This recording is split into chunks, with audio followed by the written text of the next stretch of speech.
Hello guys, my name is Lars Stender. I'm a writer from Denmark and I specialize in writing fantasy and science fiction novels. Tonight I'm here to read from my fantasy novel Mandigo and the Hellhounds, and right now I'll be reading reading chapter 8. If you want to know more about myself and my books, you're welcome to follow the links here on Twitch.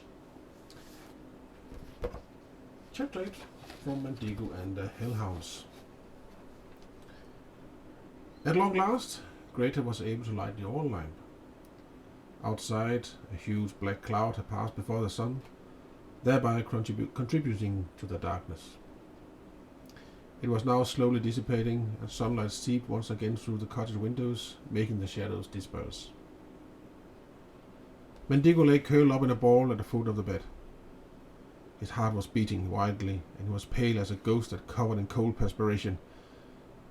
He heard Bellatrix whimper and pulled himself together. He got to his feet and walked around the bed to hold her hand. Greta went over to them. Her face was ashen, and her brow furrowed with worry. "Are you both all right? Hopefully nothing happened to you." I don't think so," Mandigo mumbled, his tongue and lips feeling strangely frozen after the shock. He tried to swallow, but his mouth was too dry. He stared wide-eyed at Greta. What was that? Greta sighed and sat down on the edge of the bed. She had an agitated look in her eyes as they wandered from side to side, a look which was unusual for her. Her hands had such a firm grip on her cane that the knuckles protruded like small white tubs. A deep and thoughtful wrinkle emerged on her sunburned forehead. "Mandigo, I'm afraid that the forces we are up against are much more powerful than I thought," she said in a low voice. "The Lord of Shadows?" Mandigo asked as he instinctively made the sign of protection. "Was he the one we saw?" Greta slowly shook her head, then fixed her gaze on Mandigo. "No. That was one of the servants of the Dark One.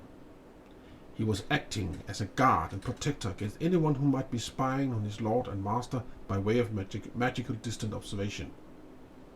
Luckily, I had not tried to open a portal into the place we saw, or the guard could easily have stepped into it through it and killed all of us." The thought that a demon who had stuck his head from out of the steam and snapped after him like a vicious dog could have slipped into Greta's cottage and attacked him made Mandigo's stomach turn. "Do you know what the place was that we saw?" he asked Greta hoarsely. She shook her head with frustration.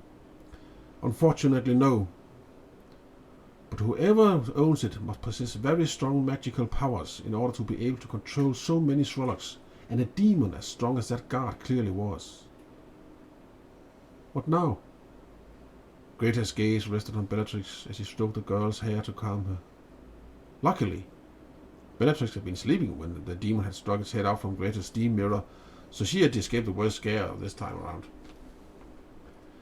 "I'm afraid that we are no longer safe here," she said sadly.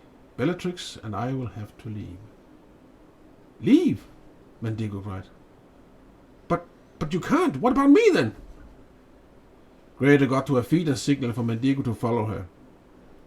She pulled him a little to the side so that Bellatrix wouldn't be able to hear what was said. "Listen. Whoever sent those Shrolocks is not only powerful and very determined, but also out to get Bellatrix. And now he knows exactly where she is. I can't protect her here anymore. I'll have to find a new place to hide her until I find out exactly what her role is in all this, and who is after her. But I want you to come with me, Mandigo. Your gift is great, and I want to finish your training. I have a feeling that yours and Bellatrix's fates are somehow connected. I'm pretty sure that the fact that it was you who found her was no coincidence. But you'll have to leave your family in a village and travel with us. We'll be leaving tomorrow at sunrise. Meet us here if you want to accept my offer." Mandigo didn't know what to say.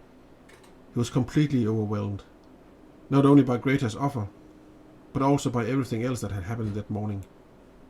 Think it over, Mandigo, Greta said, quietly as she gave his shoulder a friendly squeeze. Bellatrix and I both need you. But remember, no matter what you decide, tell absolutely no one. Your silence is the only protection Bellatrix and I have until tomorrow morning. Don't betray us, especially not her. You hear me? Mandigo nodded solemnly. He wouldn't tell a soul. Anyway, who would believe him, even if he tried? End of chapter 8.